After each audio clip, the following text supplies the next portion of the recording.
industry as it works right now requires bands to have a promo phase of 3 to 6 months prior to the album release, to put out 5 or something singles, so people know half of the album, and you have a lot of promo time for pre-sale and stuff, which is obviously kind of important to somewhat gauge the success of an album.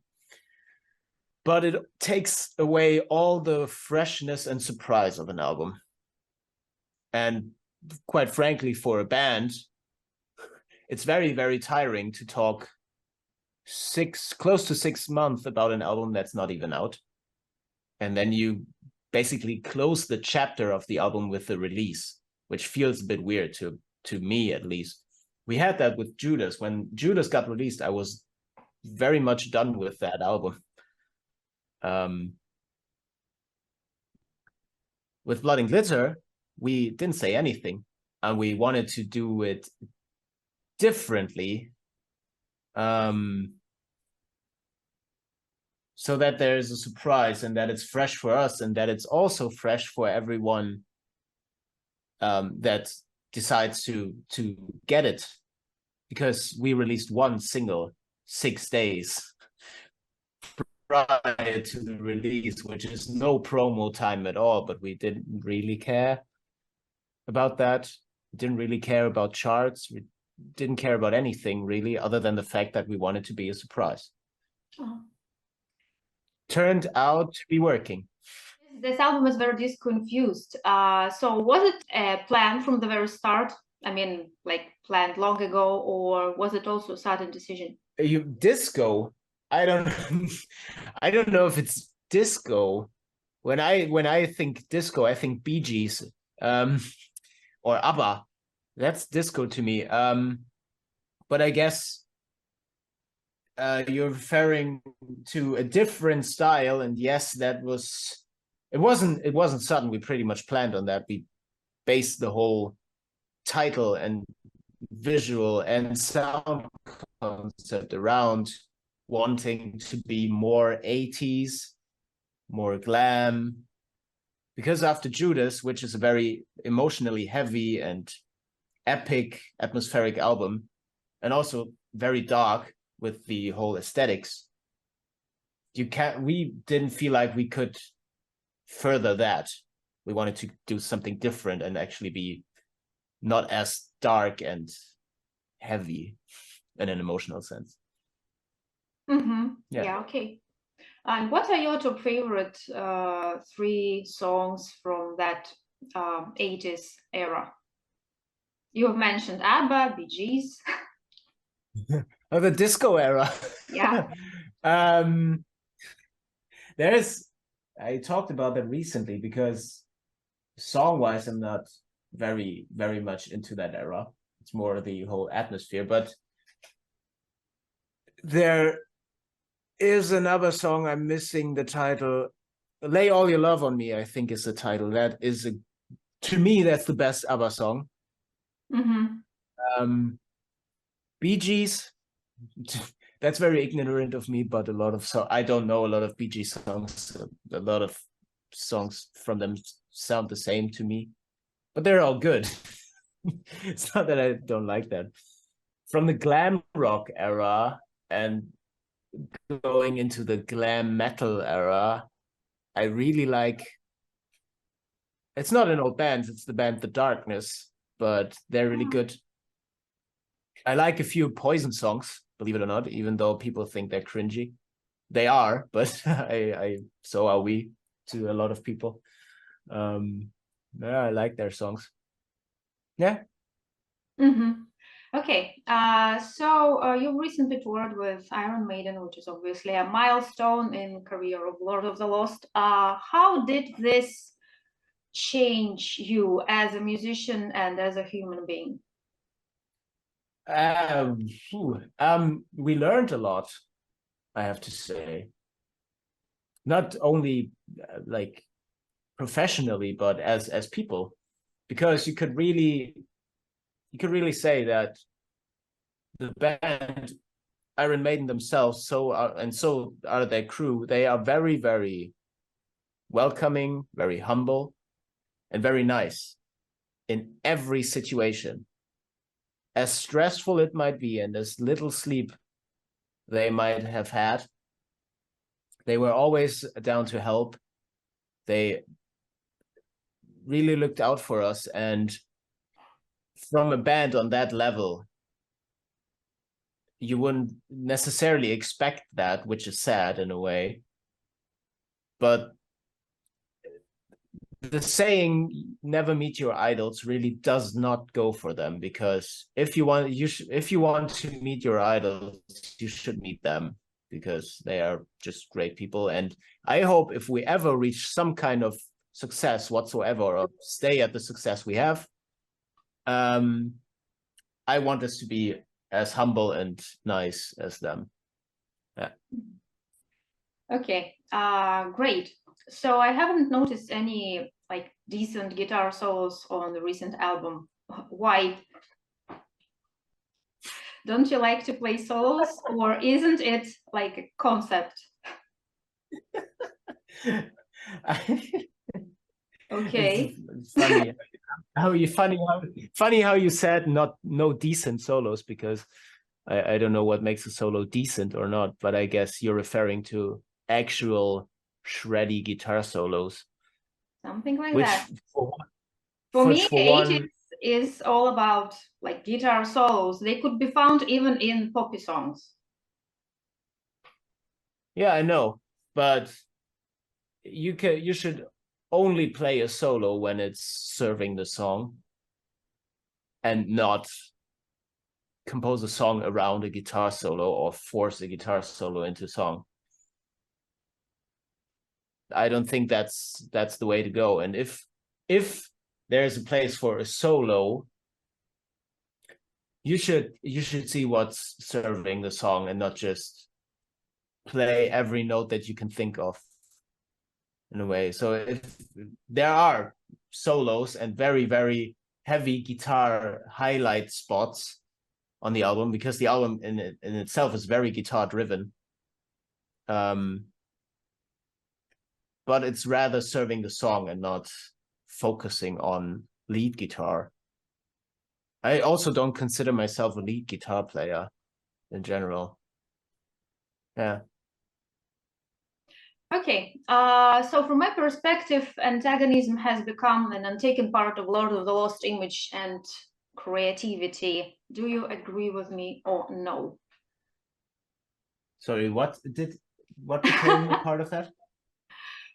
Yeah, so I'll repeat the question. Antagonism, from my perspective, has become the untaken part of Lord of the Lost image and creativity. So do you agree with me or no? Antagonism.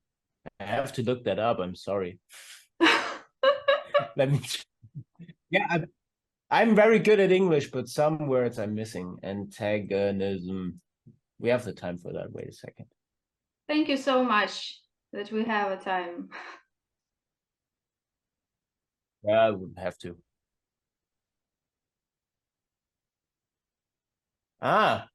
So to speak, active resistance. Something like that, in a couple of words, yeah. I mean, we have never been as critical and outspoken on an album as on Blood and Glitter. The majority of the songs is very critical, or highlights human problems in one way or another. And I think really to me, it's a very political album. So yeah, you could say that. I agree. Mm-hmm. Okay, so tell me please, is there something that you know for sure Lord of the Lost will never do from a creative standpoint? So something like inner censorship, or yeah, something like that. Because you really seem to be very open-minded, like beyond borders. We are. Yeah, we are. I would never say never. I mean, I don't see ourselves making a reggae album. I really don't, because we're not too fond of reggae, but I don't want to say never, because that only limits yourself, doesn't it?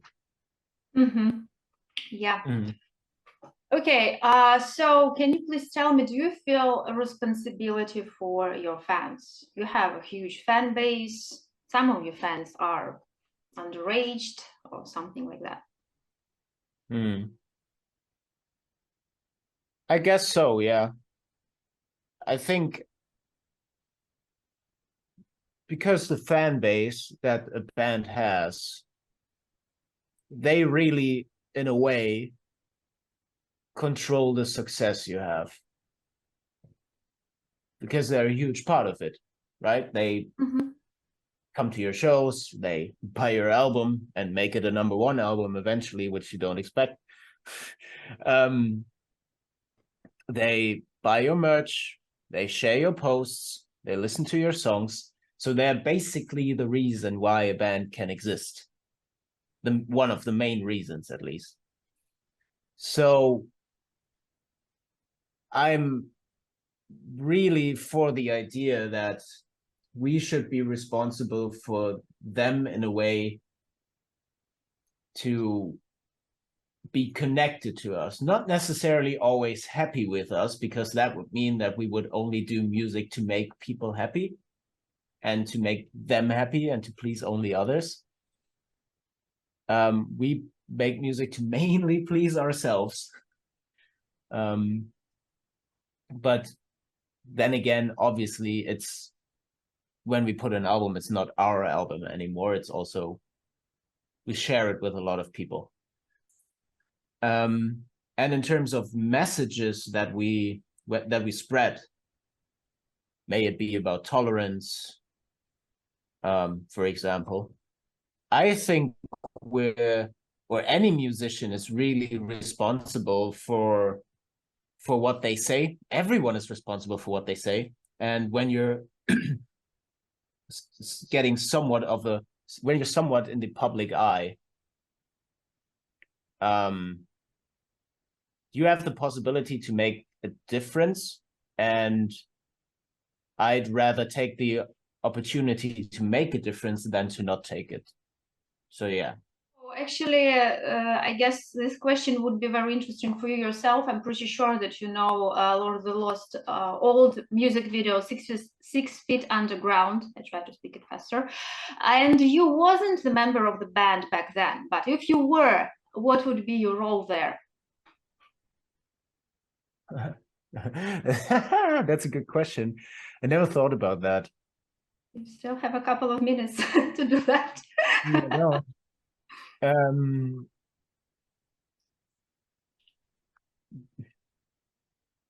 I don't know. I really don't. The music video is as it's just as good as it is. I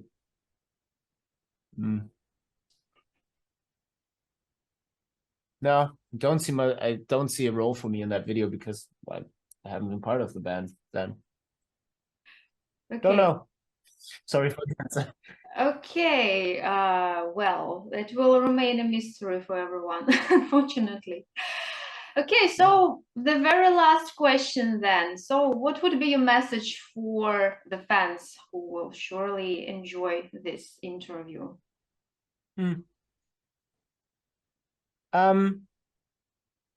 I'd like to see people trying, and that sounds very, very pathetic in a way.